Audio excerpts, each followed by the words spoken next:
కానాను యాత్రలో యోర్దాను అలలచే కలత చెందితినే.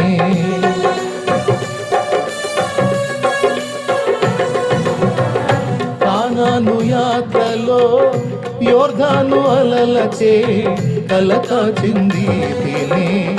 కాపరివైన నీవు దహించు అగ్నిగా నా ముందు నడచితివే.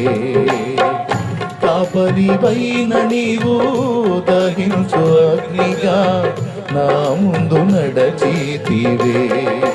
నా జీవం నీ కృపలో దాచితివే. నా జీవిత కాలమంతా ప్రభువా నీవే నా ఆశ్రయం, నా ఆశ్రయం. నా జీవం నీ కృపలో దాచితివే.